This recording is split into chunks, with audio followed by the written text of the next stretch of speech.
সংশ্লিষ্ট আমাদের আজকের অনুষ্ঠানের সভাপতি, মন্ত্রণালয়ের উচ্চতর কর্মকর্তা, মহানবী সংসদ সদস্যগণ, সাংবাদিক সুধী মন্ডলী, সরকারি পুলিশ প্রশাসন হতে শুরু করে সব এবং আমার সম্মানিত শিক্ষকবৃন্দ ও ছাত্রছাত্রীরা, আসসালামু আলাইকুম। আমার কিন্তু খুব খারাপ লাগে যে ওই যে একটা বোর্ড, নকলমুক্ত পরীক্ষা, মানসম্মত পরীক্ষা, শিক্ষা, ওই নিচেরটা থাকলে ভালো হয়, উপরটা থাকার কোনো প্রয়োজন নেই। এখানে দেখলাম একই বোর্ড, সব নকলমুক্ত এসসি, উজ্জ্বল ভবিষ্যৎ, উজ্জ্বল ভবিষ্যতের চাবি নাকি নিচেরটা থাকতে হবে, উপরটা থাকার কোনো প্রয়োজন নেই। আছে কি প্রয়োজন? আমি দেখি না কোনো প্রয়োজন আছে। পরীক্ষাকে কেন্দ্র করে আমি সারা দেশে ঘুরে বেরিয়েছি, বেড়াচ্ছি। আজ পর্যন্ত মনে করছে যে আসলে বিষয়টা তা না। সামনে পরীক্ষা, এই পরীক্ষার প্রশ্নপত্র বিগত সরকার করেছে, এই পরীক্ষার ডেট বিগত সরকার করেছে। আমি আন্দাজ রেখেছি, এই বিষয়ে আমার কোনো কাজ করা হয়নি। তাহলে এবার পরীক্ষার রেজাল্ট কিরকম হবে সেটা নিয়ে আমি ভাবছি। আমি যদি আমার অভিজ্ঞতার কথা বলি, তাহলে দেখবো যে হঠাৎ করে এই লেখাপড়ার পাশের হার এতটা বেড়েছে, তবে বলার কথা আমার মনে হয় যে সত্যিকারের অর্থে 2006 সালে রেখে আসা শিক্ষা পদ্ধতি যদি সঠিকভাবে অনুসরণ করা হতো, তাহলে শতকরা 100 বার ইতিমধ্যে পাস করার কথা। কারণ কোন শিক্ষার্থী ফেল করার জন্য লেখাপড়া করে না, আমি রাইট? নিশ্চয়ই না। 2002 সালে যখন প্রথম এসএসসি পরীক্ষা হলো, রেজাল্ট ড্রপ টু 40.66%। আমি এগুলি বলছি শিক্ষকদের জন্য চিন্তা করার জন্য। তারপরে বছর কত হওয়ার কথা? যদি প্রথম বছর 40 হয়, এরপরের বছর অর্থাৎ 2003 সালে কত হওয়ার কথা? এক ধারণা করে বলার কথা নিশ্চয়ই না। কিন্তু কেন বলে হঠাৎ করে তো সকলের পরীক্ষায় লেখাপড়ায় প্রস্তুতি নেয়নি, স্টেটে একটা রেজাল্ট ছিল। পরের বছরও একই ধরনের রেজাল্ট হলো ঢাকা বোর্ডে 40.04। ওখানে সাংবাদিক ভাইরা বসা আছে, তারা তখন আমাকে তিরস্কার করতে শুরু করলেন যে আমি লেখাপড়ার ধস নামাচ্ছি। নকল বন্ধ হয়েছিল, সেই সময় নকলের খবর আপনারা জানেন যে কি ধরনের নকল। আজকালকার দিনে কিন্তু সেই নকল নেই। নকল নিয়ে মব অ্যাটাক করা, নকল নিয়ে গার্ডিয়ানরা সাপ্লাই দেওয়া, সে কত কি ইতিহাস। 2004 এসে বেড়ে গেল 43.30। আমি ঢাকা বোর্ডের কথা বলছি। 5 এসে হলো 52.85 বাড়তেছে। তার মানে লেখাপড়া শিখে আসছে। 2006 হয়ে গেল 61.35। ঠিক আছে, গ্র্যাজুয়ালি বাড়ছে। তারপরে 2007 একই ধরনের রেজাল্ট, আমরা চলে গেলাম। নতুন গভর্নমেন্ট আসে, বাড়া শুরু করলো। 2021 রেজাল্ট হলো 93.15। এটা তো হওয়ার কথা নাকি? সেই 2006 আর 2021 লেখাপড়া শুরু হয়েছে, বাড়তে থাকবে। আবার 2022 একটু ড্রপ করলো 90। তারপর আবার 2023 করোনাকালীন সময় ড্রপ করলো 77। 2024 আবার একটা স্টেডি অবস্থা চলে আসলো 84.92। ঠিক আছে, 2024। 2025 কত হওয়ার কথা? 85 না 90 নাকি? আমি রাইট আর রং? বাড়ার কথা না, বা সেটি থাকার কথা। 2025 ড্রপ করে হলো 67%। কোন শিক্ষক আমাকে বলবেন কেন এই 93 থেকে বা 90 থেকে 67% ড্রপ করলো? একজন শিক্ষক আমাকে বলে যেটা পাওয়ার সেটা আমরা দেবো,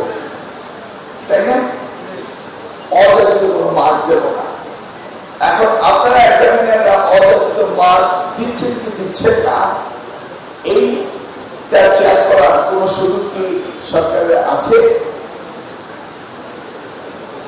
সরকার? আমি বলবো স্যার, যদি স্যার যে কোনো লোক বলতে র্যান্ডমলি যদি স্যার খাতা 100টা খাতার অন্তত 5% খাতা যদি র্যান্ডমলি অন্য কোনো এক্সামিনারকে দিয়ে অথবা দায়িত্বশীল কোনো এক্সামিনারকে দিয়ে যদি পরীক্ষা করা হয় তাহলে সম্ভব। আইনত সরকারের সেই অধিকার আছে কিনা? সরকার চাইলে সবই পারে। বলেন আছে কিনা? না। আপনি কি লিখলেন, আপনি কাকে পাস করাবেন, কাকে ফেল করাবেন, আপনি খাতা নিতে দেখলেন না বড়টা চাষির মতো আরেকজনকে দিয়ে দেখালেন, সেইটা পরীক্ষা নিরীক্ষা করার কোনো সুযোগ সরকারের না। কারণ 1980 পাবলিক পরীক্ষায় অ্যাক্টে এই জিনিসটি নেই। বুঝতে পেরেছেন? আমি কোথায় শিখলাম, আমার পড়ুয়ার একটি ছেলে জিপিএ প্লাস পাওয়ার কথা, তাকে ফেল করিয়ে দেওয়া হয়েছিল। খাতা চেক করতে গেলাম, বোর্ড রিফিউজ করলো যে টেলিভিশন সিট ছাড়া স্যার অন্য কিছু দেখার নিয়ম আইন আমাদের নেই।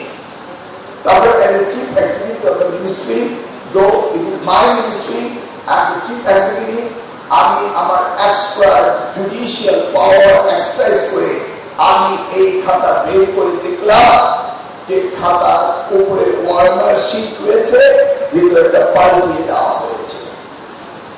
Clear? This boy is now heart specialist in PG.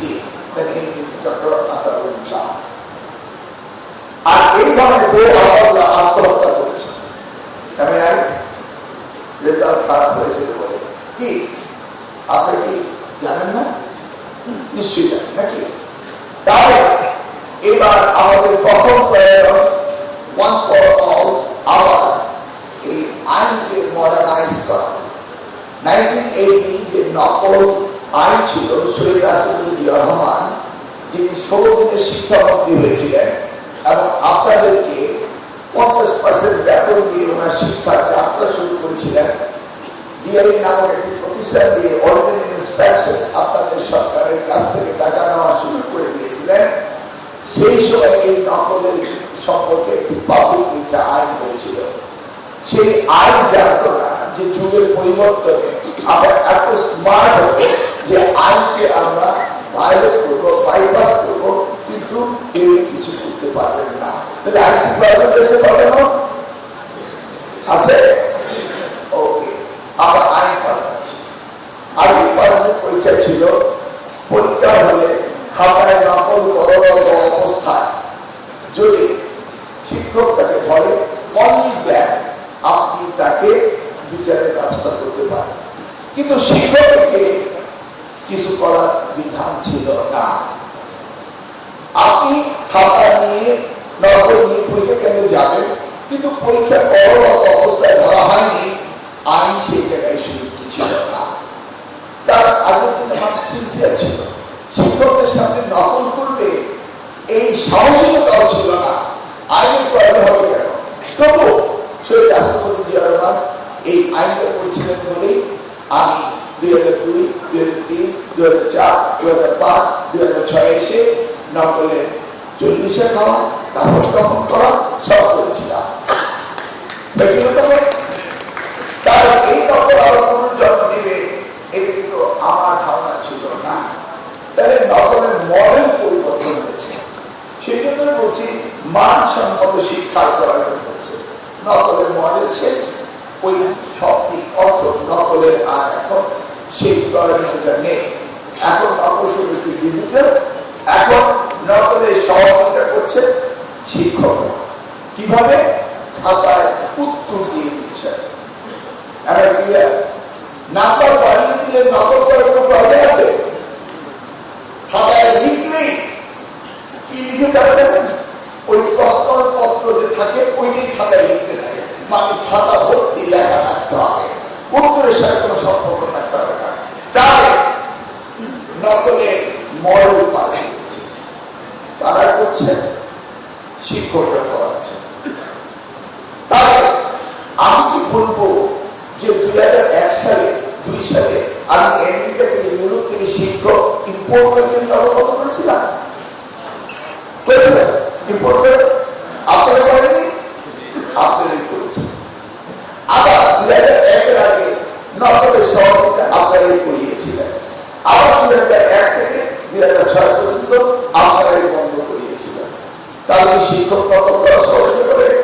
সরকার করে। কোনটা? কে করে?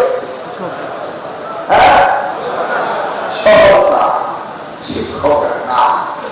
যদি শিক্ষকরাই করতো তাহলে 2006 সালে নকলের দাফন কাপড় হতো না। আমি রাইট? তারপরে সরকার আসলে এই নকল শব্দটা প্রয়োজন হয়নি, তারা নকলের ভিন্ন রূপে নকল হতো, শিক্ষকরা খাতায় লিখে দিতেন, প্রশ্নপত্র ফাঁস হতো।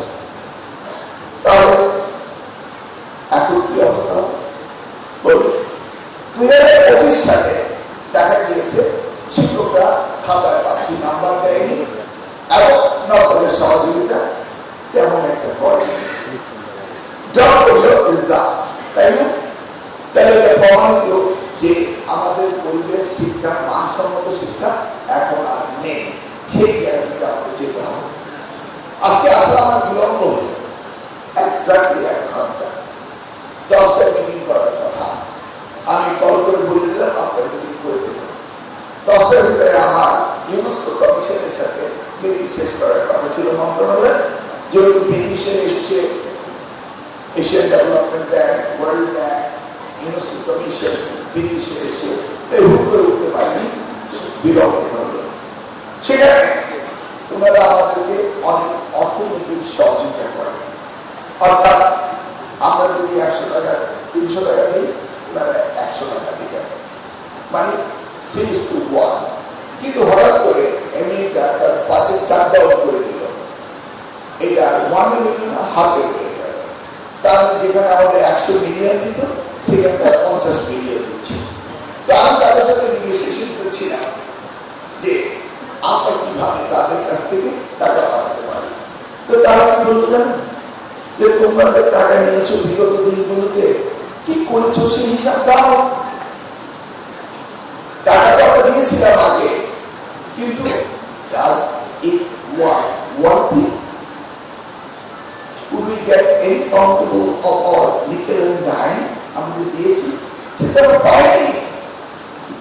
এবং বুঝতে পেরেছেন তো, তারা গ্লোবাল পার্টনার অফ এডুকেশন, আমাদের পার্টনার, এবং এই টাকাটা সম্পূর্ণ গ্র্যান্ট। আমি কষ্টের কোনো উত্তর দিতে পারছি না, কারণ আমাদের গ্র্যান্টে রয়েছে। যদি কোয়ালিটি ইমপ্রুভ না হয়, তাহলে তারা আপনাদের গ্র্যান্ট দিবেন কেন? কোয়ালিটি ইমপ্রুভ করতে হবে। আর কোয়ালিটি ইমপ্রুভ কি আমার ছাত্ররা করবে না শিক্ষকরা করবে? কে করবে? কিভাবে বলবো? ছাত্ররা শিখতে আসছে, তারা কাদামাটি। এই নকলটা হয় কেন? ছাত্রদের জন্য না, আমাদের জন্য, সরকারের জন্য, শিক্ষকদের জন্য। তাহলে শিক্ষকরা কি শেখাবেন, সেইটি হচ্ছে আমাদের জন্য আগামীতে সবচেয়ে প্রায়োরিটি সেক্টর। শিক্ষকরা ঠিক হয়ে গেলে তাদের সরকারের ক্লাসে পড়ান, তাহলে তো ছাত্র শিখবে নাকি? আমাদের অভিভাবকরা শিক্ষার্থীরা কিন্তু রেডি, ক্লাসরুমে যায়, টিচার যদি ঠিক মতো না পড়ায়, অভিভাবকরা চিন্তা করে প্রাইভেট টিউটরিং দিতে হবে। তখন চিন্তা করে একজন শিক্ষক দিলেই হবে, পরে দেখে না একজনে হয় না, 2 জন শিক্ষক দাও, 3 জন শিক্ষক দাও, তারপরে যখন হয় না তখন কোচিং সেন্টারে পাঠাও। তাকে কোচিং সেন্টার আর স্কুলের মধ্যে কোনো পার্থক্য আছে? কেউ বলতে পারে? তারা ব্যাচ দিয়ে ক্লাসরুম বানিয়ে কোচিং সেন্টারে তারা লেখাপড়া করে, কি সামগ্রী করায় না? ওই কেউ আছে সেগুলি? আছে কি তারা করায় না? হ্যাঁ, তো পার্থক্য দেখি। আমার শিক্ষকরা আমার সাথে লজ্জা বলেন না, আপনারা বলেন একটু, what is the difference between school and coaching center? চলে গেল ছাদের উপরে, এই যে কোচিং সেন্টার, এই সেন্টারগুলি হচ্ছে আমাদের দুর্বলতার কারণে, আপনাদের দুর্বলতার কারণে নাই। তাহলে কি করতে হবে?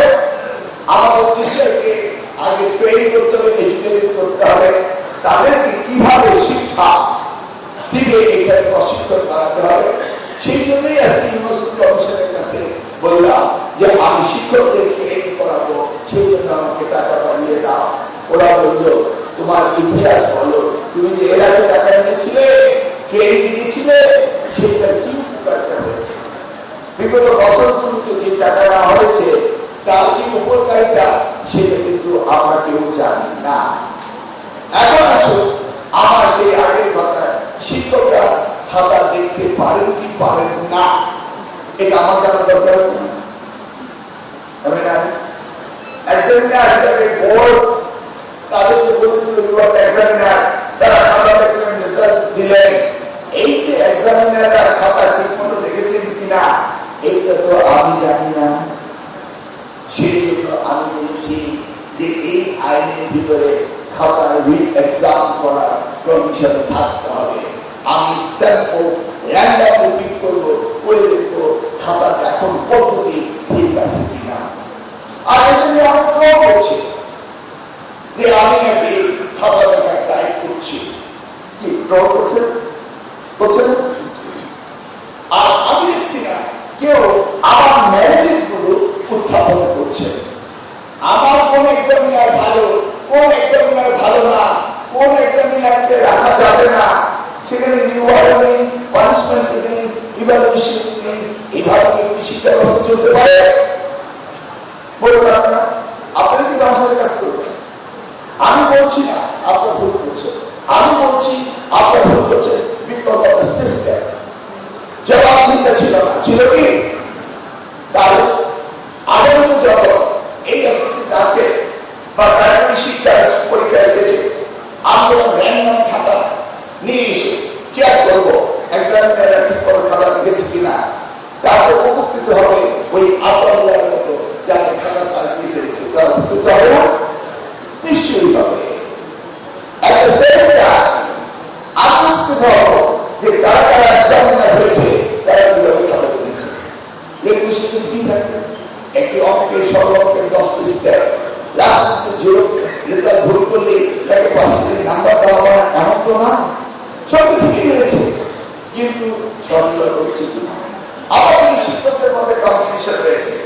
কোন কোন শিক্ষক মনে করে আমার কাছে খাতা আসলে ছেলেদের খবর আছে, আবার কোন কোন শিক্ষক বলে আমার কাছে খাতা আসলে সবাই পাস করে। এটি হতে পারে, এটা হতে পারে। আবার এই প্রতিযোগিতা ওই বোর্ড লেভেলে হয়। রাজশাহী বোর্ড মনে করে আমি একটু বেশি পাস করিয়ে দিই, ঢাকা বোর্ড মনে করে না আমরা ঐতিহ্যবাহী বোর্ড, আমরা সঠিকভাবে কোন নিরীক্ষণ করবো খাতা। কুমিল্লা বোর্ড বলে আমরা ঐতিহাসিক, আমরা সবসময় কনফিডেন্টলি আমরা কাজ করবো। নতুন বোর্ড বলে আমাদের বোর্ডের রেজিস্ট্রেশন কম হয়, আমরা একটু বাড়তি নাম্বার দেবো।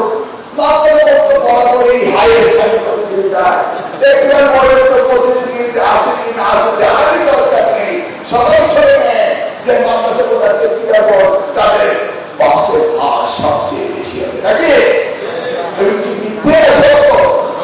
এগুলো নিয়ে কি আমরা কোনো গবেষণা করেছি না? আমরা এগুলো কোনো কাজ করছি না? আমাদের করতে হবে না, আমাদের ফিরে যায় 5 বছর ফটো কিন্তু খাবো চলে যাবো নাকি? একবার ভেবে দিচ্ছেন ধরুন নারী সাহেব কোন সাহেব 2009 সালে মনে আছে, আর 2026 সাল মনে করুন সেই সময় নকল করে পরীক্ষা না দিয়ে ধাপে ধাপে উত্তীর্ণ হয়ে একজন ডাক্তার হয়ে গিয়েছে। তিনি হসপিটালের বিরাট ডাক্তার এবং তারা বেশ কয়েকজন বন্ধু বান্ধব একই হাসপাতালের ডাক্তার। বয়স তো সকলেরই হয় নাকি? আমারও হয়েছে। আজকে সেই শিক্ষামন্ত্রী হঠাৎ অসুস্থ হয়ে গেলেন। তিনি সামনাহীন অবস্থায় স্ট্রেচারে করে ওই হাসপাতালে গেলেন। যাওয়ার সাথে সাথে ডাক্তাররা দেখলেন এই সেই মন্ত্রী যার সময় আমরা সহজে পাস করেছিলাম। পাস করার কারণে আমরা সমাজে প্রতিষ্ঠিত হয়েছি ডাক্তার হিসেবে, প্রতিষ্ঠিত পরিবারে বিয়ে করেছিলাম, সমাজে সম্মান পেয়েছি এই ব্যক্তিটির কারণে। কিন্তু ডাক্তার তো ঠিক মতো পড়িনি, এখন ওনাকে সেবা দেব কিভাবে? সকলে মিলে যুক্তি করলো এই লোকটি আমাদের এত উপকার করেছেন, যার জন্য আজকে আমি এখানে ডাক্তার সমাজে প্রতিষ্ঠিত, তাকে তো বিনা চিকিৎসায় মেরে ফেলা যাওয়া না। সকল মিলে বই খুলে পড়তে শুরু করল, নিভ নিভ আলোকে পড়ছে পড়ছে পড়ছে কিভাবে তাকে ভালো ট্রিটমেন্ট দেওয়া যায়, কারণ নিজের সাথে তো আত্মঘাতী বেইমানি করা যায় না। তিনি হঠাৎ করে চোখ খুলে দেখলেন ডাক্তার বাবুরা পড়ছে।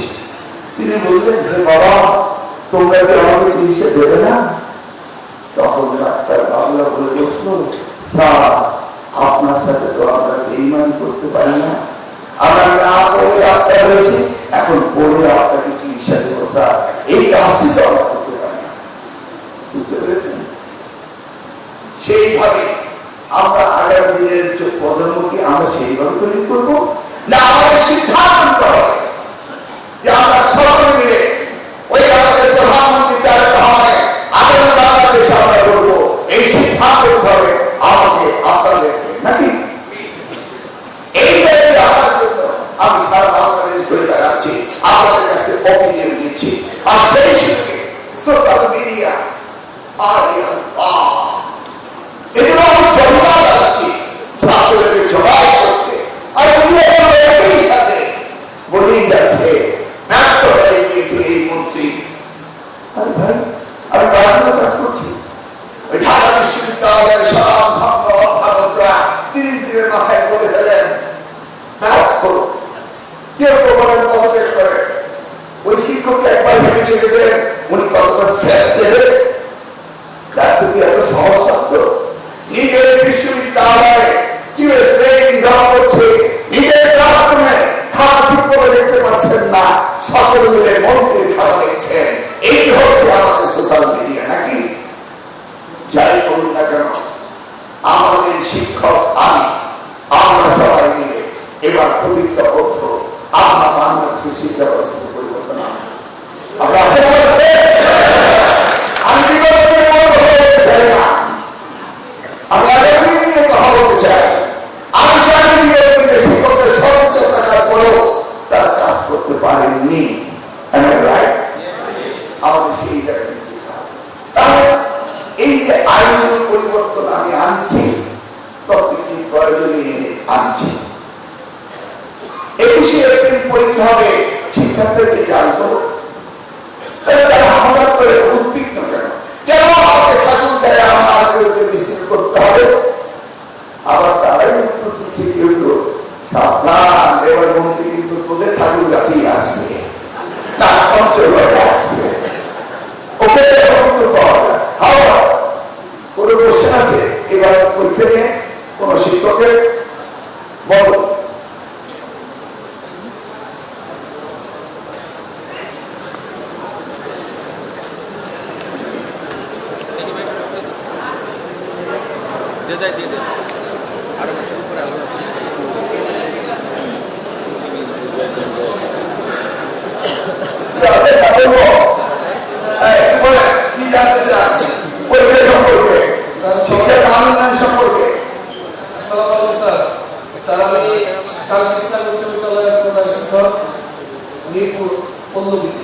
আমাদের এবার নতুন করে যে সিসিটিভি ক্যামেরাটা দেওয়া হয়েছে, এই জন্য আমরা শিক্ষকরা আপনাকে ধন্যবাদ জানাই। কিন্তু আমাদের অনেক শিক্ষা প্রতিষ্ঠান আছে, যে শিক্ষা প্রতিষ্ঠানে অনেকগুলো সিসিটিভি ক্যামেরা, অনেকগুলো প্রতিষ্ঠান আছে, তাদের আর্থিক সংগঠিত হওয়া, এই বিষয়ে সরকারের কোনো ইচ্ছা আছে কিনা যে সিসিটিভি ক্যামেরার যে ব্যয়টা এটা আপনাদের মাধ্যমে আমাদের দেওয়ার কোনো ব্যবস্থা আছে? এটাই আমার জানার বিষয়। পৃথিবী আর আমার হাতের মুঠোতে, নাকি? We are living in the global village. এই একটি মোবাইল যদি আমার পৃথিবী আমার হাতের মুঠোয় থাকে, তাহলে আমি কেন হেলিকপ্টার নিয়ে আপনাদেরকে ঘুরতে যাবো? কিভাবে নিয়ে আসতে হবে? আচ্ছা, আমাকে ক্লাসরুম পরিদর্শন করার জন্য যেতে হবে কেন?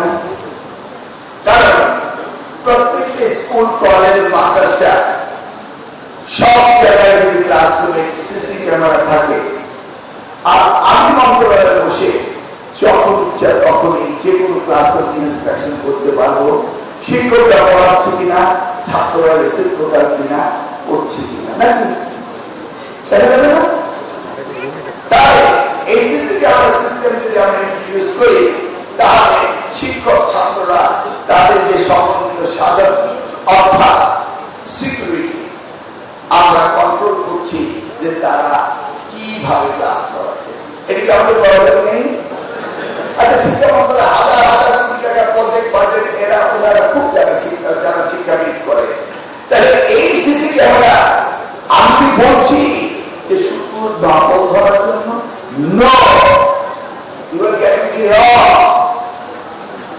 একটি উসিলা মাত্র, কিন্তু আমি চাই ক্লাসরুমে এডুকেশন হয় কিনা এটা আমি দেখতে চাই। এখানে আমাকে বোর্ডের চেয়ারম্যান ঝুঁকিপূর্ণ হিসাবে বিবেচিত করে 5টি কেন্দ্রের নাম বলেছেন।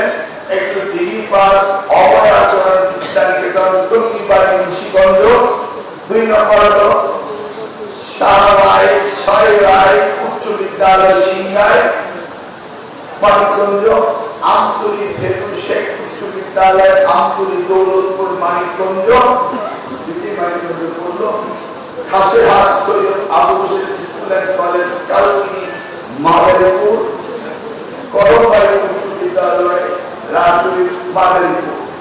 এখানে কি এই প্রতিষ্ঠানে কেউ আছে? না, আমাদের আছে। আপনি কোনটা? মাননীয় শিক্ষার মান উন্নয়নে কোনটা? আমি এই প্রতিষ্ঠানের মতো না, কিন্তু আমি কিছু বলতে চাই। না, বলতে তো আপনি পরে আপনার প্রশ্ন বুঝে উত্তর দিলেন, আমি বলতে পরে এই 5টি প্রতিষ্ঠানে কেউ নেই। আপনি এই কোন প্রতিষ্ঠান? আমতলী ফেদুশেখ উচ্চ বিদ্যালয় দৌলতপুর মানিকগঞ্জ। আমতলী ফেদুশেখ উচ্চ বিদ্যালয় বলুন তো এই নামটা কেন আসলো? অচিত বলে আপনি কোনো দুশ্চিন্তা করবেন না, আপনি পরিশ্রম দিয়ে কোনো কথা বলবেন না, আমি আপনার পরিশ্রম আমার যদি আমি কোনো সমালোচনা করতে রাজি না। আগামী দিন কি করবো সেইটা বলুন তো, ঘটনাটা কি আমি শুনি। আমার তার পূর্বে বাউন্ডারি সমস্যা ছিল, ওই জায়গা সাইডে হাট এবার বাড়ির সংযোগ থাকায় পূর্বের পরীক্ষাগুলি বাইরে ডিস্টার্ব হয়েছে স্যার। এবার আমি আপনাদের নির্দেশে প্রতিভাবে সিসি ক্যামেরা লাগিয়েছি এবং বাউন্ডারি টিম দিয়ে আংশিক ব্যবস্থা করে স্যার কিছু সরকার কর্তৃক হয়েছে। এবার আমি মনে করি স্যার আপনার নির্দেশনায় আমি পরীক্ষা ভালো দিতে পারবো, ঝুঁকিপূর্ণ করাই ভবিষ্যতে থাকবে না স্যার। ওখানকার মাননীয় সংসদ সদস্য কে, কোন দল? জি স্যার। ওখানে মাননীয় সংসদ সদস্য কোন দলের এবং কে? বর্তমান বিএনপি স্যার, এসএসজি নাগরিক। আচ্ছা, ঠিক আছে। উনি নিশ্চয়ই আপনাকে আশ্বস্ত করবেন যে পাবলিকলি কোনো ডিস্টারবেন্স হবে না। উনি স্যার আজ আমার আমতলী মাঠে স্যার উনি মত বিনিময় সভা করতেছেন বিকাল 3টায়, এবং উনি নিজ গুণে আপনাকে এই মব অ্যাটাকের প্রোটেকশন দিবেন। আর আপনি সিসি ক্যামেরা নিয়েছেন? নিয়েছি স্যার। এবার দেখেছেন তো, মানে সিসি ক্যামেরা থাকার কারণে ঝুঁকিপূর্ণ কেন্দ্র আর নাই, তাহলে আমার কি সেখানে যেতে হবে? তাহলে আমরা উত্তর পেয়ে গেলাম যে এই 5টি প্রতিষ্ঠানে সিসি ক্যামেরার কারণে আমরা আর কোনো থানা বিচার না। তাহলে আমাদের খবর হচ্ছে হবে যদি কিনা বিচারণ করে কেউ বলেন, অথবা একদম সরকারি কারণে এবং বিদ্যুৎ বিভ্রাট হতে পারে। বিদ্যুৎ বিভ্রাট মানে বিদ্যুৎ চলে যায় না, তো বিদ্যুৎ চলে যেতে পারে, সিসি ক্যামেরা রেকর্ডিং হবে না, শিক্ষার্থীরা জানে বিদ্যুৎ নেই, এবার চাইছে তাই করবো, রেকর্ড পাবে না, এটাও হতে পারে। অথবা চালাকিও হতে পারে। এই চালাকি বা বিদ্যুৎ সংকট দুটার একটাও চলবে না, আইপিএস থাকতে হবে। কারণ ক্যামেরা রেকর্ডিংয়ের জন্য আইপিএস এর এত বেশি পাওয়ারফুল লাগে না, সামান্য যে হেডমাস্টারের রুমের ফ্যান আর লাইট জ্বলার যে আইপিএস সেটা হলেই যথেষ্ট। বুঝতে পেরেছেন? তাহলে আমরা বুঝলাম যে সিসি ক্যামেরা থাকলে আর নকল হচ্ছে না, নাকি? এখন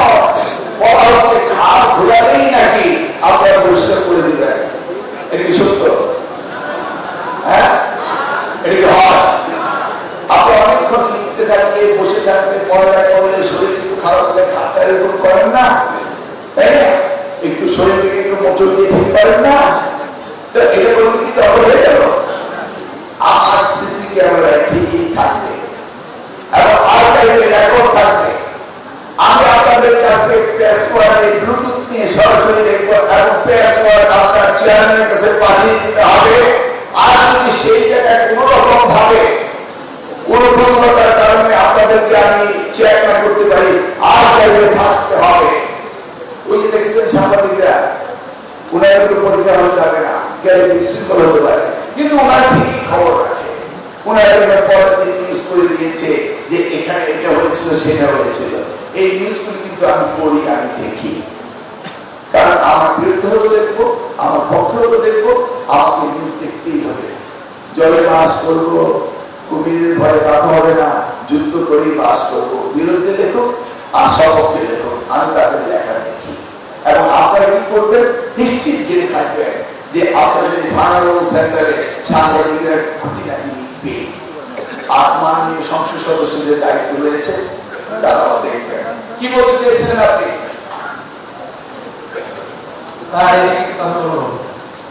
বলেন। মানে আমি মাননীয় মন্ত্রী মহোদয়, আপনাকে অসংখ্য ধন্যবাদ আমাকে হ্যাঁ বলেন।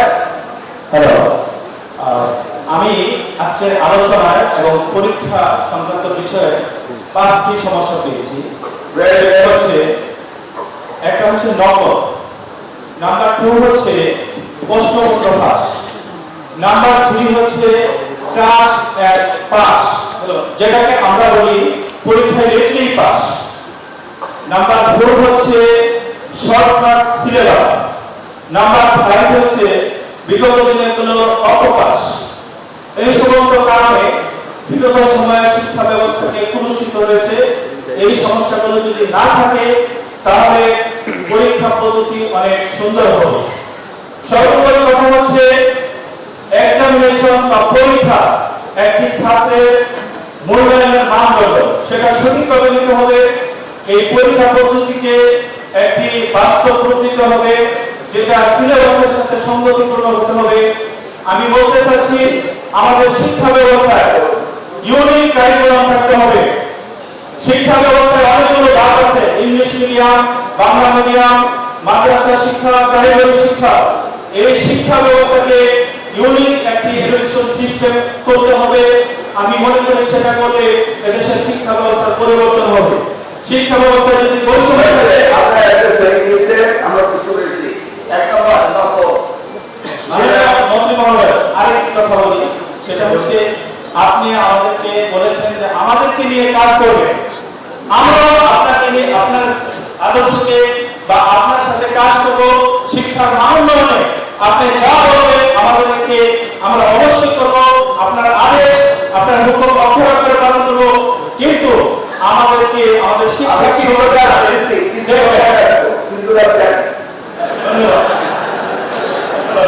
আগে আমরা সার্ভিস দেই, তারপরে যুক্তটা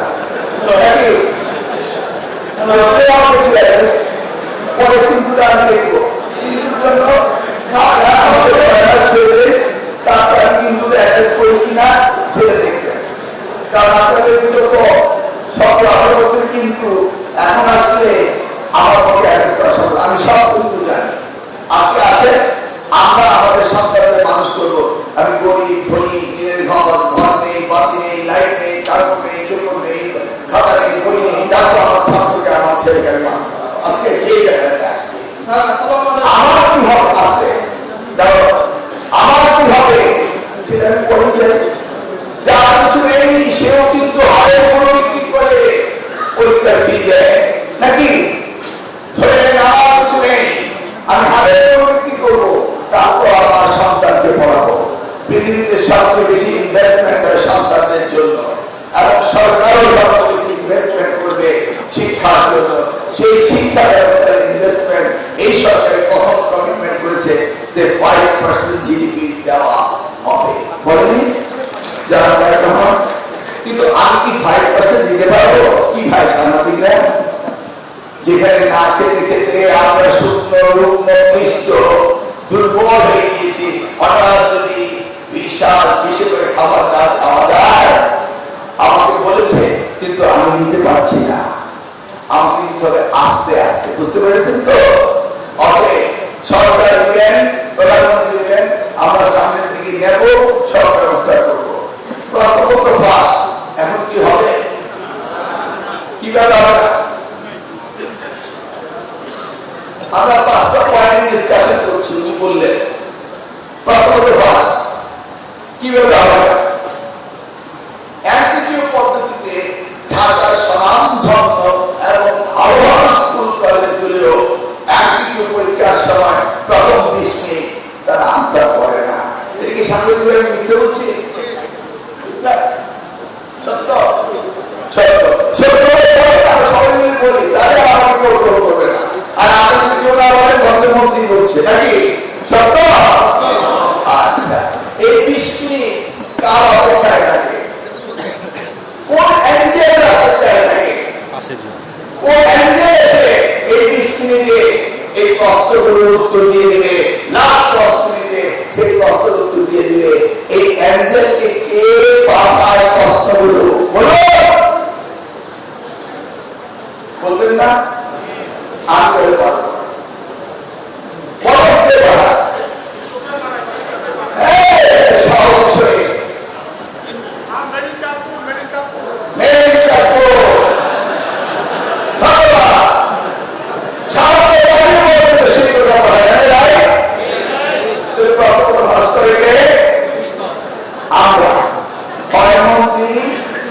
শিক্ষক ছাত্র কি করছে? এখন আমাকে ধরতে হবে আজকালকার দিনে ম্যান-মেড টেকনোলজি, কম্পিউটার গাড়িদিন গাড়ি যাও, আপনার টেকনোলজি আপনি তৈরি করেছেন, অর্থাৎ তাকে ধরার ব্যবস্থা আছে।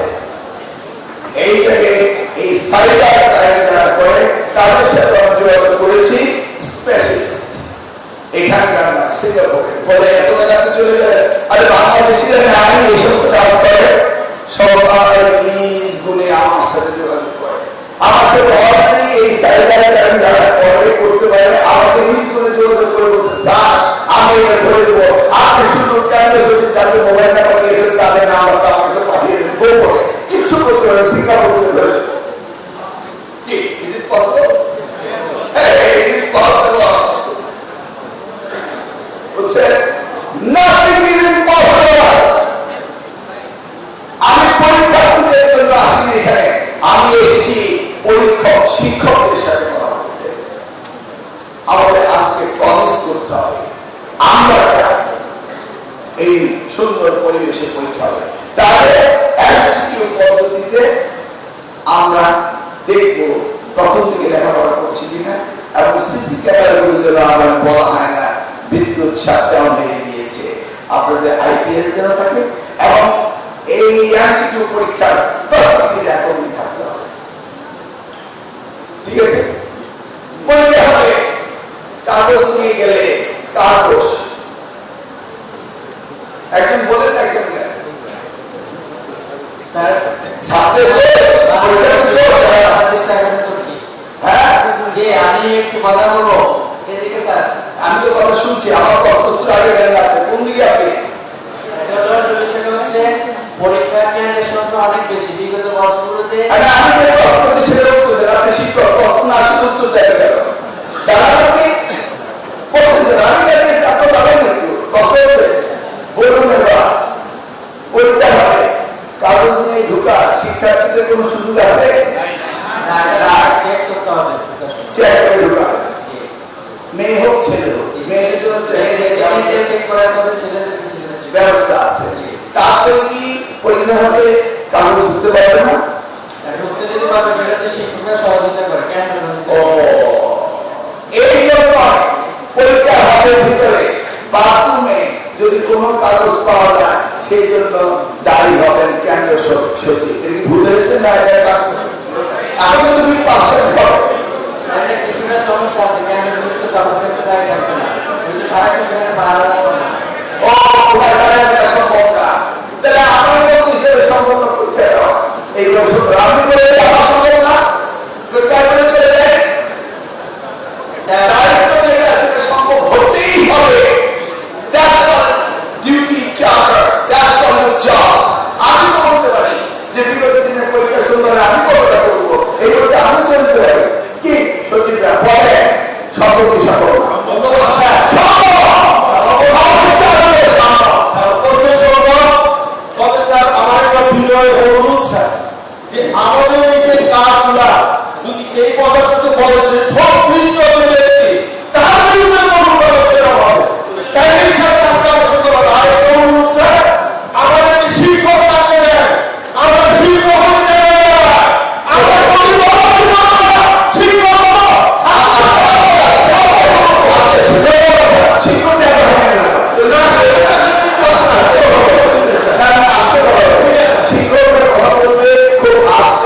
মানসিকভাবে শিক্ষককে আমরা শিখবো। রাজনীতিবিদ থেকে কিন্তু কেউ কিছু শিখে না। আপনি বলছেন এমপিদের কথা, আপনি দেখেছেন 2001-2006 সরকার এমপিরা অপারেশন করেছিল, বিরোধী দল করেছিল কি আপনাদের মনে নেই? যখন সরকার সদস্য প্রকাশ করেছিল, এমপিরা করেছিল, তখন আমি একটা ভুল শব্দ চয়ন করেছিলাম। আমি বলেছিলাম এমপিরা পরীক্ষা কেন্দ্রে যাবে, তার এলাকা, তার দায়িত্ব বেশি, তার জবাবদিহিতা বেশি। আমি ওই 3 এমপিকে পাশে করে কথা বলছিলাম যে এবার যদি আপনার এলাকায় কোনো দুর্ঘটনা করে সংসদে কিন্তু আমি আপনাদের বিরুদ্ধে নোটিশ দেবো, যারা কিন্তু আমাদেরকে আমার হাতে তো আছে নাকি, আমি তো সংসদে কথা বলতে পারবো এবং আমি সংসদের সংসদ সদস্যদের বিরুদ্ধে কথা বলতে পারবো, কারণ সেখানে কোনো রকম আইন নেই। আমি করবো, কারণ এক্সপান্স করবো, সবই হবে, কারণ 300 টাকা দিবে, যা করার করবে, কিন্তু আমার স্কোপ আছে। সেই সময় আমি বলেছিলাম যে এমপিরা যাদের তাদের দায়িত্বই সবচেয়ে বেশি, কারণ শিক্ষার মান উন্নয়নে তারা তার এলাকায় কাজ করে, যদি কাজ এলাকায় ঠিক মতো এমপি হতে পারে না। সেই জন্য বলেছিলাম যে আপনারা সাহাবা নিয়ে যেতে পারবেন না। আমি ওই শব্দটা বলার কারণে অনেকে আমাকে ট্রোল করেছিলেন, এবার কোনো সঙ্গী সাথী কেউ যেতে পারবে না, আপনারা যাবেন। সাথী ভাইদের কবর করছি, আপনারা যাবেন না, কিন্তু আপনারা নজর রাখবেন। আপনাদের এই যে 200 গজের ভিতরে 140 জারি করা, ফটোকপি বন্ধ করা, এগুলো তো সব নিয়ম আছেই, নতুন কোনো নিয়ম নাই। নতুন শুধু হচ্ছে সিসি ক্যামেরা আর খাতা দেখা, ঠিক আছে? এমপিরা ওয়াদাবদ্ধ, কিন্তু আপনাদের ওয়াদাবদ্ধ থাকতে হবে। নেক্সট কি বলবেন? দেখুন, এই ঢাকা বোর্ডের 70টি এমপি, ঢাকা বোর্ডের মানে অধীনস্থ আমাদের 70 জন এমপি, শুধু ঢাকা শহরে 20 জন এমপি, এই 70 আর 20-90 জন ইন্সপেক্টর যদি শহর এলাকা একটু করে খোঁজ নেন, তাহলে বুঝবেন তো যে কি পরিবর্তন ইনশাআল্লাহ তারা দিবে। নেক্সট কি বলবেন? আসসালামু আলাইকুম স্যার। সম্মানিত প্রধান অতিথি, আমাদের শিক্ষামন্ত্রী মহোদয়, আমি আজকে ভাগ্যবান যে আজকে এই পরীক্ষা, এসএসসি পরীক্ষার আগে আমরা এইরকম কেন্দ্রীয় সচিবদের নিয়ে যে আমাদের মন্ত্রী মহোদয় যে আমাদের একটা এই ব্যবস্থা করে দিয়েছে, এর জন্য এনার কাছে আমরা কৃতজ্ঞ। এরকমের কোনো সুযোগ পূর্বে কখনোই পাইনি। আমি আরো কৃতজ্ঞ যে আমাদের ঢাকা টায়ারের যে এমপি মহোদয়, তিনি এখানে উপস্থিত। আমি বর্তমানে স্কুল অ্যান্ড কলেজ থেকে আমি সেখানকার কেন্দ্রীয় সচিব হিসেবে এসেছি। আমার কথা স্যার এখানে একটি, সেটা হচ্ছে যে আমরা এখানে একটা নেগেটিভ কথা দেখছি, সেখানে হচ্ছে যে আমরা নকল মুক্ত। এই কথাটা যদি স্যার না এসে আপনি যে কথাটা বলছেন যে মানসম্মত পরীক্ষা এবং মানসম্মত শিক্ষার জন্য আমরা এসেছি, এই নেগেটিভ কথাটা যে নকল মুক্ত, নকল কথাটাই যেন আগামীতে স্যার যদি না থাকে। আমরা জানি প্রোডাকশন অ্যাজ পার ডাইস, অর্থাৎ একটা প্রোডাকশনের যে এটা তৈরি হয় তার ডাইস অনুযায়ী। আমরা যদি এই নকল কথাটা একটা দুর্নীতিগ্রস্ত যদি শিক্ষক যদি আমরা হই, দুর্নীতিগ্রস্ত তো ছাত্ররা হবে। কারণ আমি যখন আমার অভিভাবকদের নিয়ে প্রশ্ন করি, তারা বলে যে স্যার এই ছেলেদের এই মোবাইলটা কিভাবে আমরা মোবাইল থেকে তাদেরকে রক্ষা করবো। শিক্ষক সাহেব, আপনি আপনার মতামত সুন্দর দিয়েছেন। আমি ঢুকেই বলছি, প্রতিদিন বলছি নকল শব্দের কোনো দরকার নেই, এটা তো দাফন কাপড় হয়ে গিয়েছে। ওই যে মানসম্মত শিক্ষা আমরা সেটা চাই। আর মানসম্মত শিক্ষা বলতে গেলে প্রথম অঙ্গুলি যায় শিক্ষকদের উপর, ক্লিয়ার, ছাত্রছাত্রীদের উপর না। তারা যদি পরীক্ষা দিতে ব্যর্থ হয়, সেজন্য আপনার দেয়। এই যে ধরুন আগে জেলা স্কুলগুলো আমরা যখন ঢাকা বিশ্ববিদ্যালয়ে পড়তাম, আমরা ঢাকার ছেলে, যে কোনো একটা ঢাকার ছাত্র আমার কোর্সমেটকে জিজ্ঞেস করবো কি এসছো, আমরা জেলা স্কুলের ছাত্র। জেলা স্কুল এখনো কিন্তু খারাপ না, কিন্তু আগে এত ভালো ছিল জানেন, ডিসিএসপি সাহেবদের ছেলে মেয়েরা সেখানে পড়তো। আজকালকার দিনে ডিসিএসপি সাহেবের ছেলে মেয়েরা আর জেলায় পড়ে না, পড়ে কি পড়তে দেখে পড়ে না, তারা ঢাকায় লেখাপড়া করায়। ইউনো সাহেবের ছেলে মেয়েরা ওই উপজেলায় পড়ায় না, তিনি কিন্তু শিক্ষার সবকিছু দেখেন। এমনকি আমি খোঁজ নিয়ে আমার কচুয়ায় দেখেছি যে কচুয়া বিভিন্ন প্রোগ্রামে আমি যখন তাদের সাথে আলাপ করি, হেডমাস্টার সাহেব আপনি তো খুব ভালো, আপনার ছেলে মেয়ে কয়জন কি করছে, হেডমাস্টার সাহেব খুব সুন্দর করে বিবরণ দেন। একজনও কিন্তু তার ছাত্রছাত্রী না, নিজে শত শত ছাত্রছাত্রীকে পড়া, কিন্তু নিজের ছেলে মেয়েকে পড়ান না। আপনি দেখেছেন সে হেডমাস্টার, সে অন্যের ছেলে মেয়েকে নিজের সন্তান তুল্য চায় না, মনে করে না, এই জন্য তার ছেলে মেয়েকে ওই শিশু পড়ায় না। এটা তো বাধ্যবাধকতা হওয়া উচিত যে মাস্টার তার ছেলে মেয়েকে তার স্কুলে পড়াবে না, তা তো আমি মনে করি না শিক্ষকতাই ওই স্কুলে পড়ার দরকার আছে। ইসলাম পছন্দ করি না, তো দেখি না কি আমি ভালো করে বলছি? হ্যাঁ, চিন্তা করে দেখুন। আমার এলাকায় দেখা গেল কোথায় আসেন কুমিল্লা, কেন কুমিল্লা থাকেন ছেলে মেয়ে পড়ে, তিনি কুমিল্লা থেকে এসে কচুয়া কলেজে শিক্ষকতা করেন। ডু ইউ সি প্রবলেম কোথায়? অন্যের ঘরে প্রবলেম দিয়ে আপনি ছেলে মেয়েকে পড়াচ্ছেন। আবার দেখবেন দাবি উঠে শিক্ষা মন্ত্রণালয়ের মাধ্যমে দাবি করে আমরা শিক্ষা মন্ত্রণালয়ে কাজ করছি, আমাদের ছেলে মেয়েকে ঢাকার স্বনামধন্য স্কুল কলেজে ভর্তি করার কোঠা করে দেয়। এই কোঠায় কোথায় গেল দেশ, তারা চায় সেটা। আবার অনেক ভালো ভালো বিশ্ববিদ্যালয়ের শিক্ষকরা বলে যে আমাদের ছেলে মেয়েরা আমাদের বিশ্ববিদ্যালয়ে পড়ার জন্য সুযোগ করে দিতে হবে। আমি বলি যে শিক্ষকের সন্তান তার বিশ্ববিদ্যালয়ে পরীক্ষায় উত্তীর্ণ হতে পারে না, সেই শিক্ষকের মনে হয় পদত্যাগ করা উচিত। কি বলছি?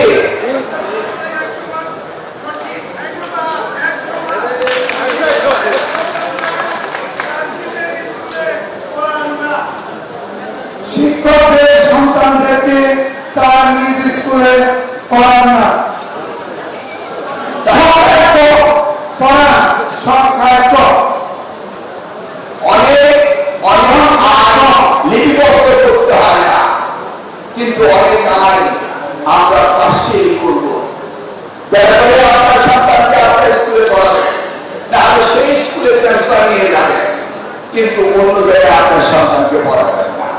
বিশ্ববিদ্যালয়গুলোতে আপনার সন্তান অ্যাডমিশন টেস্টে টিকবে না, আর সন্তান যে বলবে ওনার সন্তান তাই আমরা ভর্তি করো না। সাংবাদিক ভাইরা এই করতে জানেন না, স্যারের ছেলে তাই ভর্তি হয়েছে, কিভাবে? আরে ওয়েটিং লিস্টে ঘুরে চলে আসছে, অসুবিধা নেই নাকি? ওয়েটিং লিস্টে আরো ছিল কিনা সেই খবরও নেই, হঠাৎ করে দেখবেন হয়ে গিয়েছে, করতে হলো সেই তালিকাও নেই, হয় না? সব কিছু কিন্তু দৃষ্টি আমাদের রাখতে হবে। এইটা আমি কয়েকদিন আগে বললাম, লটারির মাধ্যমে আর ভর্তি হবে না। এইটা আমাকে নিয়ে এত চিন্তা করা হলো আপনার শিক্ষকরা। আচ্ছা, এই লটারিতে কতজনকে ভর্তি করা হবে, কতটা নাম দিল, এর কি কোনো পরিসংখ্যান করা ঠিক রাখে? তখন একটা নাম্বার দিয়ে দিল, তারপর তাদের ইচ্ছা মতো ম্যানেজমেন্ট কমিটি প্রিন্সিপাল মিলে কোথেকে কারে ভর্তি করা, এই খবর কি সাংবাদিক সাহেবরা রেখেছিলেন? রাতে কিন্তু আমাকে নিয়ে কেউ সমালোচনা করতো না, আমাদের সব ইনফরমেশন আছে, কোথায় কতজনের লটারি হয়েছে, কি হয়েছে। এই লটারির জন্য আমার কচুয়া ছেলে মেয়েরা বিজ্ঞানে এসে লটারিতে অ্যাপ্লিকেশন করে, যদি টিকিট লাগিয়ে যান তাহলে ঢাকায় বাসায় নিয়ে আসবে। এই জরুরি লাগিয়ে যায়, চান্সেও মানুষ থাকে। আবার আমাদের সমালোচনা করে যে গরিব দরিদ্র বৈষম্যকে উনি নষ্ট করে দিচ্ছেন। ও লটারি আপনি জানে কার সন্তান গরিব কার সন্তান ধনী নাকি? লটারি জানে। ও তুমি মেধাবীদের সাথে নন মেধাবীদের পড়তে দিচ্ছেন না, ও লটারি বলতে পারে যে মেধাবীকে মেধাবী না। কি কি সাংবাদিক আগেই সমালোচনা? ভর্তি হতে হবে ভালো স্কুলে, ভালো কথা। ভালো স্কুলের ইতিহাস কি? আমি দেখেছি অনেক জায়গায় ওয়ান স্টুডেন্ট সাথে 3 জন করে শিক্ষক নিয়োগ করা হয়, তার সাথে 2 জন অভিভাবক, 5 জন নাকি? ওয়ান স্টুডেন্টের সাথে 5 জন, সেদিকে ভালো স্কুলের জায়গা করতে নাকি? এগুলি তো বিবেচনা আনতে হবে, দেখতে হবে। তাই বলছি যে লটারি মেধাবী নির্ধারণ করে না, আমরা ক্যাশম্যান এরিয়া করে দেব, আমরা এইচকে কন্ট্রোল করবো।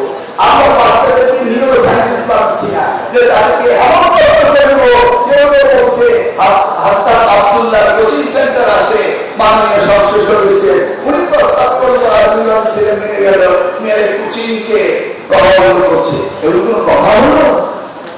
হ্যাঁ, ক্লাস 1 এর ছেলে কোচিং সেন্টারে যাবে, তাই এটা কি হয়? এটা জানা করতে হবে, ভালো মন্দ দেখা যাবে, একবার যদি বেশি হয়ে যায় দ্বিতীয়বার যাবে, দ্বিতীয়বার যাবে, আমরা তো ওই জায়গায় হ্যান্ডিং করতে পারি নাকি? কিন্তু তাই বলে আমরা বাতিল করে দেবো, এটা তো হয় না। This is not the equity system. আর সব জায়গায় ভালো ভালো স্কুল থাকে, ভালো স্কুল, ল্যাবরেটরি, আইএল ভালো স্কুল, ছেলেমেয়েরা করবে, প্রশিক্ষণ দিয়ে আছে, সব জায়গায় সব কিছু করতে হয় তো কথা নাই। আর আপনাদের স্কুলগুলো যদি ভালো হয়ে যায় তাহলে এখানে সব হয়ে যাবে নাকি? তাহলে আপনাদের স্কুল কি আপনারা খারাপ বানাচ্ছেন? তাহলে আপনাদের স্কুল কেন ভালো হবে না? কেন আপনার পাশে ছেলে মেয়েরা আপনার বাড়ি ছেড়ে আরেক জায়গায় স্কুলে যাবে? সেটার জন্য দায়ী নেই শিক্ষকরা না? আসুন কে কি বলবেন? আসুন। আসসালামু আলাইকুম স্যার। স্যার আমার দুইটি প্রশ্ন। স্যার আমি মোহাম্মদ রফিকুল ইসলাম, প্রধান শিক্ষক, আগে ইমাম আদর্শ বালিকা উচ্চ বিদ্যালয়, দেওয়ারডাঙ্গায়। আমার প্রথম প্রশ্নটি হলো, একটা কেন্দ্রে যদি 500 থেকে 1500 পর্যন্ত শিক্ষার্থী থাকে, তাদেরকে যখন গেট খুলে দেওয়া হয় সময় থাকে 10 থেকে 15-20 মিনিট। তারা যদি কোনো পথে যদি তারা একটা টুকরো কাগজ অথবা কোনো মোবাইল যদি সাথে নিয়ে ভিতরে ঢোকে, সেটা এই 15 মিনিট সময়ের মধ্যে 1000 শিক্ষার্থী তল্লাশি করা আমাদের পক্ষে সম্ভব কিনা? বিশেষ করে যারা থাকেন তারা প্রশ্নের জন্য থানাতে চলে যান, বলে থাকেন না, তাহলে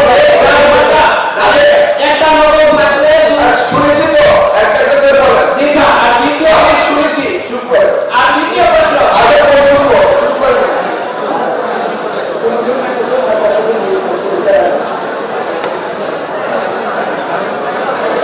আধা ঘন্টা আগে কক্ষে ঢুকতে হবে, নির্দেশনা আছে। তারপরে 15 মিনিট করতে গেলে আধা ঘন্টার মধ্যে স্যার এই 1500 বাচ্চা কি তল্লাশি করা সম্ভব কিনা? আর যদি একটা নগর ভিতরে নিয়ে যায়, যদি থানা আসবে, আপনি আগে আমার প্রশ্ন উত্তর দেন। আপনার সার্কুলার দেওয়া হয়েছে আধা ঘন্টা আগে পরীক্ষা কেন্দ্রে ঢুকাতে হবে, তো ওইটার পরে আপনার 15 মিনিট পেলেন করে দেবে। পরীক্ষা কিন্তু আসে না স্যার, নির্দিষ্ট সময় আসে না। ও আসে না, জি স্যার। আপনি আগে দিয়ে জানেন। হ্যাঁ জানি স্যার, এটা আমার অভিজ্ঞতা আছে। ওই আর কর্তব্য কেন আসে না জানেন? জি। ওরা ভাবে যে হঠাৎ করে এসে তারা জলটা বাঁধাবে, এই বাঁধাবে হবে না। ওই দিন চলে গেছে, আপনি আগে থেকে অভিভাবকদের ডাকবেন, আপনার ডিউটি আছে, জাস্ট বক্তৃতা দিলে হবে না। আপনি জানেন আপনার স্কুলের পরিস্থিতি কি। আমাদের বলতে পেরেছি 1 ঘন্টা আগে চলে যেতাম, গিয়ে এডমিট কার্ড দেখতাম, রুম দেখতাম, সে পরিস্থিতি জায়গাটা আপনার, আপনি অভিভাবকদের দেখেছেন? আমি বলছি জি স্যার। ওরা কি বলছে 5 মিনিট আগে হবে? ওরা বলছে পাঠাবেন, কিন্তু আসলে বাচ্চারা আসে না। তারপরে এমন আসে, আপনি কি করে তাদের আসবে না? Don't accept your wish as a right thing. Do your job. আপনি হেডমাস্টার, আপনি প্রতিনিধি, আপনি অভিভাবকদের বোঝাবেন, আপনি মিটিং করবেন, তাদেরকে বলবেন, অনুরোধ করবেন, জবাবদিহি দিবেন যে আমার ঘন্টায় আসতেই হবে, না আসলে আমি এই ব্যবস্থা নেব, সেই ব্যবস্থা নেব। ঠিক আছে? This is your duty. Thank you. একটা প্রশ্ন, 97% শিক্ষার্থী আমাদের বেসরকারি স্কুলে লেখাপড়া করে। আমরা যদি এখন সরকারি, এটা যে কথাটা বলছেন স্যার, যে বেসরকারি স্কুলে যে আমরা যদি কোনো ছেলে থাকে আমরা পড়ার ব্যাপারে, তো অনেক সরকারি কর্মচারীদের ছেলেমেয়েরা আমাদের স্কুলে পড়ে না, পড়ে 97% স্কুলে পড়ে। আপনি প্রশ্ন করেন না। আমি তো দেখছি আপনি হেডমাস্টার, আপনি প্রশ্নটা আচারে করবেন, প্রশ্নটা উত্তর আচারে করবেন কেন? উত্তরটা আমি দেব। তো আপনি প্রশ্ন করবেন। তো আমাদের বেসরকারি স্কুলের শিক্ষকদের উপর আপনার মনোভাবটা কি? এই 97% শিক্ষক প্রশ্ন আগে শিখেন। Okay? This is not the problem of the teacher. প্রশ্ন করে শিখতে হবে। দাঁড়ান, আমি এখানে শুনলাম। এই মাইক্রোফোন এখানে তো আছে। এই সাংবাদিক বন্ধু জি, মন্ত্রী মহোদয়, আমি যুগান্ত পত্রিকায় কাজ করি। আমি এই এলাকার সন্তান, আমার মাও এখন বাস স্কুলে পড়াশোনা করেছে। তো আমি একটি বিষয়ে কথা বলতে চাই। আপনি আজকে যে স্বনামধন্য স্কুলটিতে এসেছেন, সেই স্কুলের অনেক ইতিহাস আছে, ঐতিহ্য আছে। তো এখানে পাশেই আজিমপুর বাস স্ট্যান্ড, এবং বাস স্ট্যান্ডের দীর্ঘদিন ধরে সমস্যা রয়েছে। এখানে নিয়মিতভাবে পার্কিং করা হয় না বা গাড়ি কি করে রাখে। স্কুলের যারা শিক্ষার্থী রয়েছে তাদের অনেক সমস্যা। এই বিষয়টি একটা বিষয় গার্জেনদের কাছ থেকে আমি পেয়েছি। আর দ্বিতীয় নম্বর কথা হচ্ছে, এখানে স্কুলের পক্ষ থেকে একটি ছাউনি করা হয়েছে, যারা এখানে যারা অভিভাবক আছে তারা বলবে, তারা অভিভাবকের অভিযোগ যে আমাদেরকে স্কুলের ভিতরে ঢুকতে দেওয়া হয় না, এবং বাইরে যে ছাউনিটি করা হচ্ছে সেখানে কোনো ফ্যানও নেই। তৃতীয় নম্বর যে বিষয়টা, এই স্কুলে একটি ফিল্টার রয়েছে, যে ফিল্টার লাগানো হয়েছে সেটা ঠিক আছে, কিন্তু ফিল্টারের পানি খেতে যে আশেপাশের যে পরিবেশ, এই পরিবেশটা অনেক নোংরা। এই তিনটি বিষয় আপনি একটু নজরে দিলাম, কারণ আপনি এই স্কুলটাতে আজকে এসেছেন। আপনি যেটা বলছেন এটা আপনারা এখনই বাইরে traffic conjunction in front of the school, এটা পুলিশ প্রশাসন, আপনি এখানে চান এটা আপনাকে অ্যাড্রেস করতে হবে। আর স্কুলের প্রধান শিক্ষিকাকে এটাকে অ্যাড্রেস করতে হবে কেন এখানে এই মানে হেজার পজিশনে পানি ফিল্টার, এটা ওনাকে অ্যাড্রেস করতে হবে। আর চাকরি ছাড়ানোর বিষয়ে দেখি আমরা এটাকে কিভাবে অ্যাড্রেস করা যায়। এনিওয়ে, আমরা কি আর কোনো প্রশ্ন আছে? আর কোনো প্রশ্ন নেই? তাহলে আমরা এবার শুধু আগামী দিনে চলে যাব শিক্ষার বাস্তবায়নের জন্য শিক্ষকদের নিয়ে কি করা যায় সেটা আমাদের দেখতে হবে। কি বলে ফেলেন? শিক্ষকরা সকলে সচেষ্ট হবে।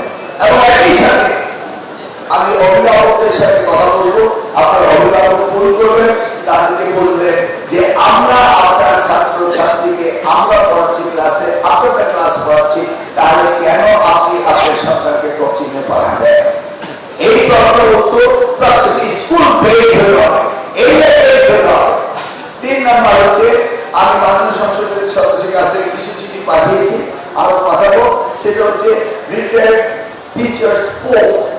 আমি ঢাকা শহর ছাড়া, ঢাকা শহর একটু অন্য বিষয় রয়েছে, যে কোনো কনস্টিটিউয়েন্সিতে যদি রিটায়ার্ড টিচার্স পোল করা হয়, তাদেরকে ইনভলভ করা হবে এডুকেশন সেক্টরে। এবং ওই রিটায়ার্ড টিচার্স পোল থেকে যদি আমরা ম্যানেজমেন্ট কমিটির সভাপতি বানাই, শিক্ষকদের প্রতিনিধি শিক্ষককে যদি বানাই যিনি রিটায়ার্ড, তাহলে আরো সুন্দর হবে না? তবে এটা আজ করা যায় না। আর আমি এই প্র্যাকটিসটা আমার কোচিং থেকে শুরু করেছি। ধরুন আমি জেনারেল টিচার ছিলাম, সেই সময় মিস্টার এক্স তিনি ছিলেন হেডমাস্টার, আমি ওনাকে স্যার বলেছি। তারপর আমি স্কুল হেডমাস্টার হয়েছি, ওনাকে স্যার বলতাম। তারপর উনি রিটায়ারমেন্ট গেছেন, আমি হেডমাস্টার হয়েছি। তো এই রিটায়ার্ড হেডমাস্টারকে যদি আমার করে এনে ম্যানেজমেন্ট কমিটির দায়িত্ব দেই, যে ডিউলি রেসপেক্টফুলি এইটা ভালো চলবে না? এটা আমি মাননীয় সংসদ সদস্যদের জন্য বলবো যে আপনারা একজন ডিরেক্ট অফিসার, আমাদের ফরিদপুরের মাননীয় সংসদ সদস্য, উনিও কেমিস্ট্রি, আমিও কেমিস্ট্রি।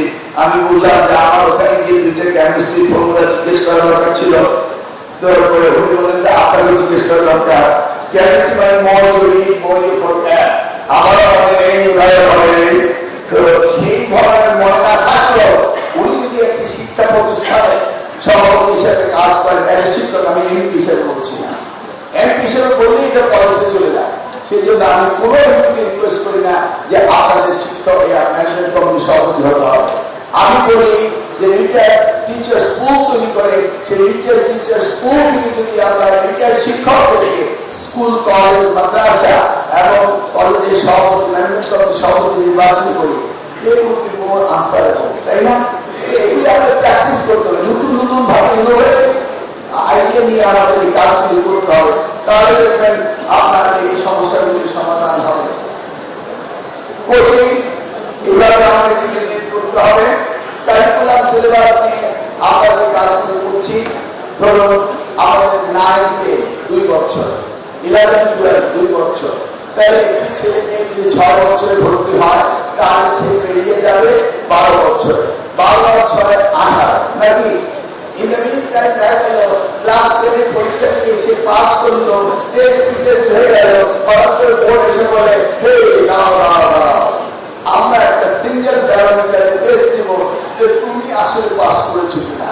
সেই সিঙ্গেল ব্যারোমিটার আবার সব বোর্ডে আলাদা আলাদা কোশ্চেন করে, সব বোর্ডে আলাদা আলাদা পরীক্ষা নেয়। আগামী দিনে কিন্তু ওয়ান কোশ্চেন হবে, ওয়ান কোশ্চেনে আপনার সারা বাংলাদেশ পরীক্ষা দেবে। এই বোর্ড প্রতিযোগিতা আর চলবে না, বুঝতে পারছেন? আবার দেখেন এই 56 টাইপের কোশ্চেন করে যে 4 বছর আগে ফেল করেছে তারে আবার রেজিস্ট্রেশন করে নিয়ে এসে মনে হয় যেন মানে ফেইলুর স্টুডেন্টস লেগাসি ক্রিয়েট করার জন্য বোর্ড বসে আছে। তা কিভাবে বেশি আমরা এটাকে অ্যালাউ করতে পারছো না, বিমাইকে ছেড়ে দাও, তোমার জন্য আমি এতটা করে রাখবো না। এখন আসেন আমাদের দেশে ক্লাস 10 এর পরে 1 বছর বোর্ড নিয়ে নেয়, যেমন এবার পরীক্ষা হবে, 3 মাস পরে রেজাল্ট দেবো, তারপরে তারা ভোট করবে, তারপরে আগামী জানুয়ারি ভোট করবে। 1 বছর খেয়ে দিল কে? এই আমি শিক্ষামন্ত্রী আর এই বোর্ডের কর্তারা। আপনি একবার প্রশ্ন করেছেন আমার বাচ্চার জীবন থেকে 1 বছর খেয়ে দিল কেন? পরীক্ষা দিতে হবে ডিসেম্বরে, যখন টেস্টে পাস করে সেই সময় পরীক্ষা দিতে হবে নাকি? কেন 1 বছর করে? কারণ সিলেবাস কারিকুলাম আমাদের এটা 3 বছরের জন্য না, কয় বছর জন্য সিলেবাস হয়েছিল? 3 বছরের জন্য না। ঠিক at the same time ইন্টারমিডিয়েটে দিও, ফার্স্ট ইয়ার সেকেন্ড ইয়ার শেষ করার পরে বলতে হবে আবার পরীক্ষা দেবো, ও এপ্রিল মাসে ব্যাংকিং পরীক্ষা দিচ্ছি, জুন মাসে শেষ হবে, তারপর জুনের পরে তোমাদের পরীক্ষা নেবো, 3 মাস পরে রেজাল্ট দেবে, তারপরে আবার ইন্টারমিডিয়েটের 1 বছর খেয়ে দিতেছে নাকি? এইটা চলবে না। 12 পাস করে 18 ইয়ার্স ওল্ড, কিন্তু আমরা দেখছি 12 পাস করে 20 ইয়ার্স ওল্ড, চাকরির কাছ থেকে 2 বছর করে খেয়ে ফেলছে। Let's say approximately 20 lakh student পরীক্ষা দেয় এসএসসিতে, 20 লক্ষ বছর আমরা পিছিয়ে যাচ্ছি। আবার ইন্টারমিডিয়েটে approximately 20 লাখ, সেখানে 20 লক্ষ বছর, তার মানে 40 লক্ষ বছর জাতির জীবন থেকে খেয়ে দিচ্ছে এই মন্ত্রণালয় আর ভোট দিলে। আর আপনারা কেউ কোনোদিন প্রশ্ন করছেন না। আমাদেরকে আমাদের এই ছাত্র জীবনে 2 বছর ফিরিয়ে দেওয়ার দাবি আপনাদের উঠতে হবে, তাই না? সেই বিষয়ে আমরা চিন্তা করছি। এমএ সিলেবাস কারিকুলাম যুবমুক্তি করতে হবে, ডিজিটালাইজেশন নিয়ে যেতে হবে। আপনাদের স্কুল কলেজগুলোতে স্মার্ট ল্যাব দেওয়া হয়েছে, কিন্তু তেমন একটা অ্যাক্টিভ না। আমাদের কাছে কম্পিউটার পাঠানো হয়, মন্ত্রণালয়ের প্রজেক্টে টেন্ডার দেয়, কম্পিউটার পাঠানো হয়, কম্পিউটার নষ্ট হয়ে যায়। কোন শিক্ষক কি এসে রিপোর্ট করেছেন? না। আমি সকল শিক্ষককে বলবো, আপনাদের যে ইকুইপমেন্ট পান সরকারের কাছ থেকে 100% ভরে দেবেন। ওই প্রজেক্টের যেন কোনো কাহিনী কোনো দুর্নীতি না করতে পারে। যদি কোনো ইকুইপমেন্ট আপনাদের হেরে দিয়েছে, সেগুলি ভুয়া অকার্যকর, শুধু আপনাদের সিগনেচার নিয়ে বিল তুলে নিয়েছে, এমন যদি কোনো রকম কম্পিউটার বা কোনো ইকুইপমেন্ট আপনাদের কাছে চলে গেলে, আপনার সকলে মন্ত্রণালয়ে আমার কাছে চিঠি লিখে জানাবেন, আমি সেগুলির ব্যবস্থা নেব। কোনো ফাঁকিবাজি চলবে না। আপনাদের সাথে ফাঁকিবাজি করে চিন্তা করছেন, আর আপনারা এগুলো সহ্য করেন। মনে করেন আপনাদের অভিভাবক নেই, আপনাদের অভিভাবক আমি আমার সাথে যোগাযোগ করতে পারেন। আমাদের ফোন নাম্বার রয়েছে, এটা সকলে জানা রয়েছে, সেখানে কল করার দরকার নেই, মেসেজ দিয়ে দেয়, ভয়েস নেই। কারণ কল করতে গেলে তো আমার পক্ষে সম্ভব না, এই যে পছন্দ আমার পক্ষে কল করা সম্ভব না। আমার ফোন নাম্বার আবার বলে দিচ্ছি 01711, এটা সকলেরই মনে থাকে নাকি? মাঝখানে শুধু একটা শব্দ, 2টা অঙ্ক আছে, নাম্বার আছে 56, আর শেষেরটা মনে থাকবে ভাষা আন্দোলন 1952। এটা আমার খুব পুরানো ফোন, সকলেই জানেন। এখানে শুধু মেসেজ রেখে দিলেন যে স্যার এই দুর্নীতি হচ্ছে, ভয় পেলে নামও বলার দরকার নেই, আমি নিজ করে করে নেব। কারণ আমরা শিক্ষা কোনো দুর্নীতি থাকতে যাব না, এইটাকে আপনাদের করতে হবে। আপনার সবচেয়ে বেশি কম সুবিধা, কম বেতন ভাতা দিতে আপনারা যারা খরচ করতে আসছেন, অতএব আপনাদেরকে সম্মান দেওয়া আমাদের বাধ্যতা রয়েছে। আমি আমার সকল শিক্ষককে সরবরাহ করি, করব, তাদের যে কোনো বিষয়ে আমি রেসপন্স করবো, এই কথা আমি আপনাদেরকে দিচ্ছি। আর আপনাদের সুবিধা দিতে পারে আমাদের মধ্যে আলোচনা হচ্ছে, আস্তে আস্তে আগামী বাজেটের পর থেকে আস্তে আস্তে শুনতে পাবেন, সেই কাজগুলো আমি করছি। আর কিছু তো নয় নাকি? স্যার একটু বলতে চাচ্ছিলাম স্যার। স্যার আসসালামু আলাইকুম। আসসালামু আলাইকুম স্যার। স্যার একটু বলতে চাচ্ছিলাম স্যার। আমি বলবো এটা সাংবাদিককে বলে দেয়। স্যার আমি সাংবাদিক না, আমি এই স্কুলের একজন সহকারী শিক্ষক। স্যার আমাদের মাধ্যমিক পর্যায়ের শিক্ষকদের দক্ষতা বৃদ্ধির জন্য স্যার আমাদের আসলে কোনো বুনিয়াদী প্রশিক্ষণ নেই স্যার। আমাদেরকে জয়েন করে তারপর সরাসরি স্কুলে পাঠিয়ে দেওয়া হয়। তো আমাদেরকে যদি একটা বুনিয়াদী প্রশিক্ষণের অন্যান্য ক্যাডার সার্ভিসের মধ্যে একটা ব্যবস্থা থাকে স্যার। বুনিয়াদী প্রশিক্ষণ, এই প্রশিক্ষণ নিয়ে এতক্ষণ আলোচনা হয়েছে, সেই জন্য 1 ঘন্টা নিয়ে এসেছি। এগুলি আমার আইডিয়ার ভিতরে আছে এবং ইমিডিয়েটলি আমরা কার্যকর করবো। যত তাড়াতাড়ি সম্ভব, দেরি করা ঠিক না। যত তাড়াতাড়ি নেক্সট কি হচ্ছে মডার্নাইজেশন অফ এডুকেশনের ব্যাপারে, এডুকেশন আমরা যদি রিভিউ করবো করে কিভাবে ক্লাসরুম এডুকেশন বাড়ানো যায় আস্তে আস্তে। মাননীয় মন্ত্রী মহোদয়, পরবর্তীতে আমি একটু প্রশ্ন করতাম স্যার। স্যার সংক্ষেপে